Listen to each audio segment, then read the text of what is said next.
মির্জাখালী স্ট্রিটে হোটেলে অগ্নিকাণ্ডে 9 জনের মৃত্যু হয়েছে এবং তাদের মধ্যে 5 জন হচ্ছে বাংলাদেশের বাসিন্দা, বাংলাদেশের নাগরিক এবং এদের মধ্যে 4 জন হচ্ছে কুষ্টিয়ার বাসিন্দা এবং একজন ঢাকার বাসিন্দা।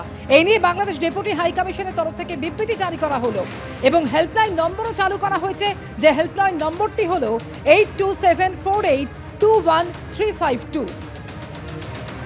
বাংলাদেশ ডেপুটি হাই কমিশনের হেল্পলাইন নম্বর চালু করা হয়েছে। হেল্পলাইন নম্বরটি আরও একবার বলছি, 8274821352।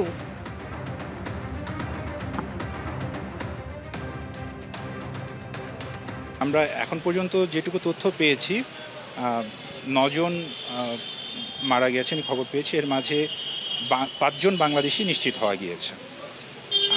এখন পর্যন্ত 3 জনের পরিচয় পাওয়া যায়নি। আমাদের এখন পর্যন্ত জানা মতো তাদের পরিচয় সন্ধান করার, খোঁজ নেওয়ার চেষ্টা করা হচ্ছে। 4 জন কুষ্টিয়া বাংলাদেশের এবং 1 জন আমিনবাজার ঢাকা। আমরা বাংলাদেশে পররাষ্ট্র মন্ত্রণালয়ের সাথে যোগাযোগ করে এবং তাদের পরিবারের সাথে যোগাযোগ করে তাদের মৃতদেহ কী করে ঢাকায় পৌঁছানো হবে সে ব্যাপারে আমরা পরবর্তী ব্যবস্থাটা গ্রহণ করব। একই বিল্ডিংয়ের ভেতরে বেআইনিভাবে চলছে একাধিক হোটেল, অত্যন্ত সংকীর্ণ একটা রাস্তা, বেরোনোর পথ নেই। এরকম অবস্থায় কিন্তু আটকে পড়েন অনেকে। 9 জনের মৃত্যু হয়েছে, দম বন্ধ হয়ে ধোঁয়ায় দম বন্ধ হয়ে মৃত্যু হয় 9 জনের। আর ঘটনার পর থেকেই বেপাত্তা কিন্তু হোটেলের মালিক। একেবারে সামনের দিকে হোটেল, পিছনের দিকে একটি বিল্ডিংকেও কিন্তু যুক্ত করে দেওয়া হয়েছিল এল প্যাটার্নে, কিন্তু সবটাই হয়েছে বেআইনিভাবে। আর এখানেই প্রশ্ন উঠছে, যে হোটেলে এই কাণ্ড ঘটলো তার 50 মিটারের মধ্যে যেখানে রয়েছে দমকলের সদর দপ্তর, 950 মিটারের মধ্যে কলকাতা পুরসভা, সেখানে নজরদারি নেই কেন? দুটো নাগাদ দুটো মহিলার আর্তনাদ শুনতে পেয়ে কিন্তু আমরা গেটটা খুলি, গেট খুলে দেখছি খোলা মাত্র প্রচণ্ড ধোঁয়া কিন্তু আমাদেরকে গ্রাস করে নিল।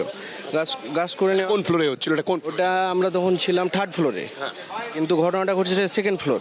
ফায়ার ব্রিগেডের অফিসাররা গিয়ে আমাদেরকে ওখান থেকে উদ্ধার করে নিচে নামিয়ে আনে। তারপর আমাদের এখানে আরও আছে, ক্লাবের ছেলেরা আছে, আমাকে পরে ফোন করে ডেকেছে, ওরা স্পটে ছিল। শুধু মানুষের আত্মনাদ শুনেছে, কিছু করতে পারিনি আমরা। একটাই সিঙ্গেল গেট ছিল, ওটা দিয়ে উঠবো কি করে? আমরা হাত পা কাঁপছে আমাদের এখনো, কালকে রাত্রের পর থেকে। এটা ইলিগাল আছে।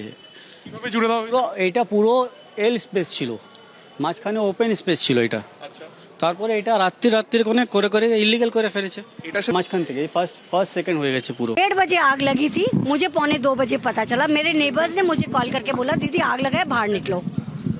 Fire brigade was already there. कैसे आप निकले, कैसे यहाँ से? वो लोग हमको निकाले, फायर ब्रिगेड वाले लोग निकाले।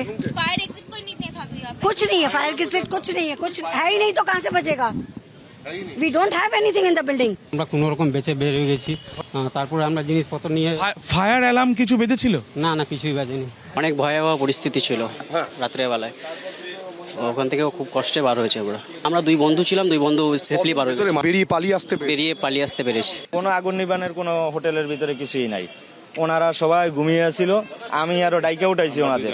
আপনার 2টা 20-এর দিকে চিল্লাপাল্লা শুরু হয়েছে, কিন্তু এইখান থেকে আপনার নিচের দিকে নামার কোনো ব্যবস্থা নেই। পরে দিকে ধোঁয়া আমাদের রুমে আসতেছে, 3 তলা আগুন লেগেছে, 4 তলা আগুন উঠে গেছে, ধোঁয়া উঠেছে প্রচন্ড। না প্রচন্ড ধোঁয়া, কালো ধোঁয়া। एक ही सीढ़ी है, एक ही लिफ्ट है और नीचे जो सारा इलेक्ट्रिक है वो भी एक ही जगह पे ही है। टाइम जो हम लोगों के दिमाग में आया, जैसा सिचुएशन था, हम लोग सीढ़ी से भी ट्राई कर, पर सीढ़ी गर्म था। वो लोहे का सीढ़ी था, सीढ़ी गर्म था। हम लोग जैसे एक सीढ़ी नीचे उतरे, पैर तो चल ही रहा था पर बहुत ज्यादा गर्म भी हो रहा था। এবিপি আনন্দ, এগিয়ে থাকে, এগিয়ে রাখে।